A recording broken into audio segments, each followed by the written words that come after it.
This is the Dennis Miller Show. We are joined now by Dr. Stephen Meyer, who is a fellow at the Discovery Institute and the author of Signature in a Cell, DNA and the Evidence for Intelligent Design. Welcome to the show, Dr. Meyer.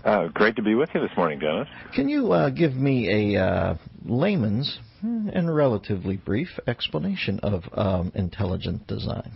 Yeah, you bet. It's just the idea that there are certain features that point to intelligent activity. We make what we call inferences to intelligent design all the time in ordinary life. A simple example is driving in the Dakotas and looking up on the mountainside and seeing the faces of the presidents and inferring that you're looking at the work of a sculptor rather than a natural force like wind and erosion. Mm-hmm. Inside life, you don't have little faces, but you have other indicators of intelligent activity like little tiny miniature machines, rotary engines, sliding clamps,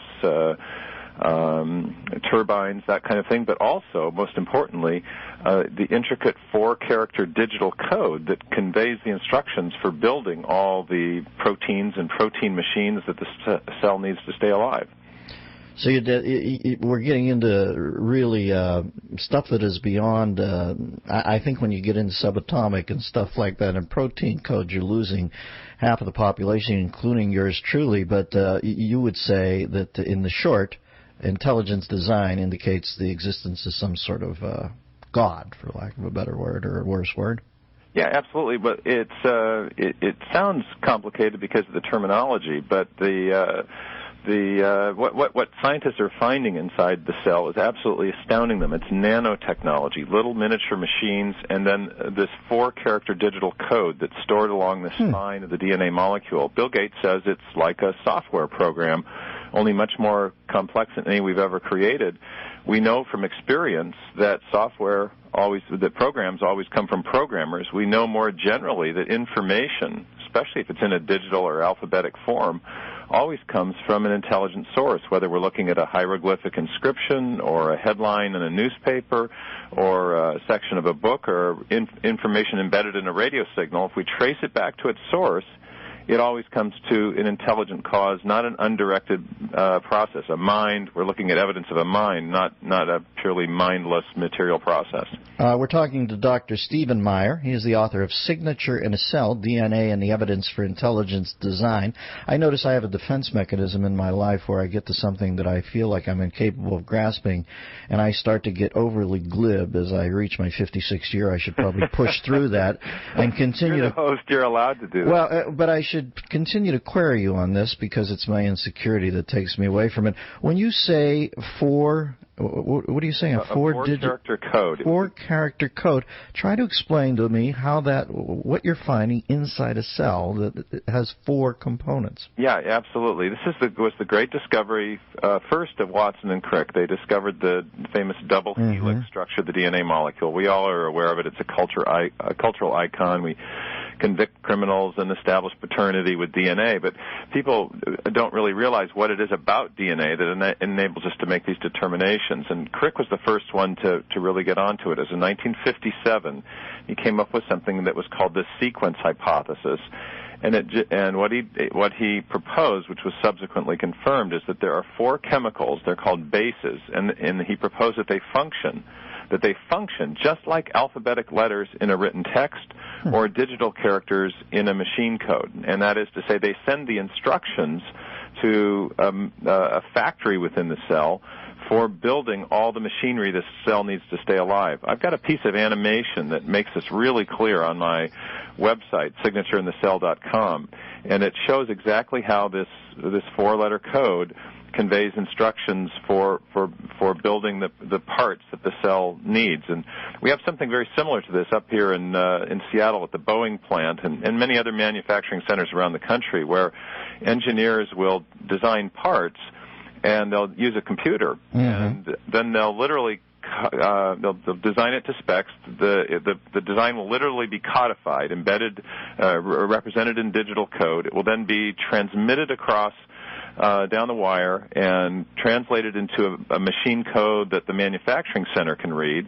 and then that code will be used to, for example, if you're an airline factory, put the rivets in exactly the right place as you're building the airplane wing. Mm-hmm. So the information, the digital information, is literally directing the construction of the manufactured parts, and that's exactly what's going on inside the cell. We know, therefore, what the information does, but the big mystery has always been, where did it come from? And that's where the theory of intelligent design comes in. Fascinating. Do any of Crick's original notes advance the theory that DNA applies everywhere except the O.J. trial? Did he foresee that possibility? The O.J. trial, exactly. He didn't anticipate O.J. He was a genius, but that was the one thing he didn't get. There are always anomalous situations. Yeah, that's right. Let's take it over to the Smithsonian and the canceling of this film. Tell me about the film and your theory. I guess it's advancing some thoughts on intelligent design. It's been canceled. Why? Yeah, it doesn't seem to be a coincidence. There have been a number of these kinds of events, either scientists being expelled from their positions or demoted or losing their funding, and it always seems to have one common denominator, and it's their advocacy for intelligent design or skepticism about Darwin. And there's a museum with a theater in California Science Center that was going to air a premiere of a film called Darwin's Dilemma, which is about this big problem of the origin of information in the history of life. And the California Science Center is affiliated with the Smithsonian. When the Smithsonian found out about it, they apparently put pressure on the California Science Center to shut it down. And the Science Center informed the American Freedom Alliance, the sponsoring group, that their contract was null and void. They weren't going to honor it, and they needed to find another place. So it's been, unfortunately, an all too typical reaction to scientists being confronted with this new perspective and the evidence that supports it. God, can you imagine if, like, Van Leeuwenhoek or somebody had these sort of stipulations? You can only go so far, where we'd almost be still troglodytic in our advances. Absolutely. A lot of people ask me, well, why did the Darwinians respond and react with such venom when they're at the mere thought of exposing people to this alternative perspective about evolution? Mm-hmm. And I think part of the answer is actually religious. I have a colleague that I sometimes debate. He's a friendly Darwinian. His name is Michael Ruse, and he's written a very interesting book in which he explains that for many scientists, Darwinian evolution and the other associated evolutionary theories have formed the basis of what he calls a secular religion. Yes. Mm-hmm. And so when people's religious beliefs are challenged, they often respond very emotionally. Sometimes they use power to suppress views they don't like, and it's a very typical human reaction, but it's not exactly what you'd call scientific.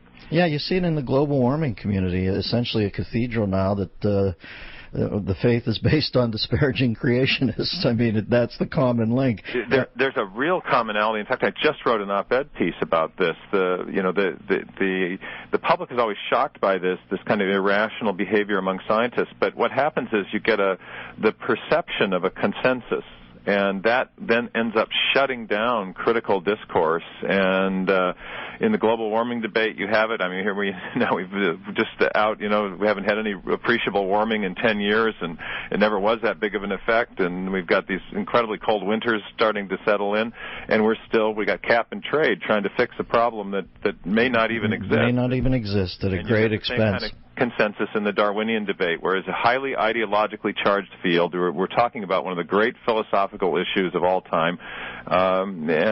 Is life the result of a mindless, undirected process, or was there a purposive intelligence behind things? That's a big issue, and it makes sense that people would have a little more invested in a stake in that than just the scientific data. And what can happen is you get one group kind of in charge of the debate, and they shut down the others. Yeah, well, the true geniuses are the brave ones who take O'Brahe off the herd at the first sign. Keep an open mind. We're talking to Stephen Meyer, Discovery Institute Fellow and author of Signature in a Cell, DNA, and the Evidence for Intelligent Design. Real quickly, I don't know enough about Darwin, except he took Sharon Stone's husband to the Galapagos and got his foot bitten by a Komodo. But what do we know about? Was Darwin a flat-out atheist? Did he espouse atheism? No, but he was what you might call a scientific materialist. He really wanted to refute what was called the design argument, and to show that life could arise, the appearance of design in living organisms and living forms could arise by purely undirected material processes. That led him to at least a position of pretty strong agnosticism. We're this year celebrating the 200th anniversary of Darwin's birth and 150th anniversary of the origin of species, and there are huge celebrations, as you might imagine, with the same sort of fervor as the global warming crowd, and they're in the biology departments. But what many people don't realize is that Darwin never even attempted to explain how the whole process got started, how the origin of the first life came to be. And that's what my book Signature in the Cell is really about. It's about what I call the DNA enigma, the mystery of the information needed to get life going in the first place. Darwin was unaware of that mystery because we didn't know about DNA and we didn't know about digital code in cells, but we do now. And in the 50-some-odd years since Watson and Crick's discovery, the mystery of the origin of information has just deepened for evolutionary biologists, and yet there is a kind of cause that we know of that is capable of producing information, and that cause is intelligence or mind or rational deliberative activity. It's not that hard at some level. I am going to be reading Signature in a Cell because I found Dr. Stephen Meyer to be fascinating here, and it is hard to believe that Darwin, anybody could stride barefoot in the Galapagos and not at some point believe in the magic that there was something else behind this, just a random accumulation of, events, molecules, atoms, whatever. It just seems, it's almost like going to Ducasse, the restaurant or something, and not asking to compliment the chef because you assume that the ingredients just all got together in the kitchen and dove into a pot together. So I don't know. I guess I'm a believer, and I don't call it intelligence design. I call it God. And like I've said in the past, I believe God created Darwin, so we'll go from there. Stevie, you're a smart kid. You keep up your studies. Where are you at now, 11th grade? Yeah, 11th grade, yeah. Going on. I'm on my 19th year of college, and maybe I'll graduate someday. All right, you're a good kid. We'll talk at you down the road. That's Dr. Stephen Meyer. The book is Signature in a Cell, DNA and the Evidence for Intelligent Design. And this is the Dennis Miller Show.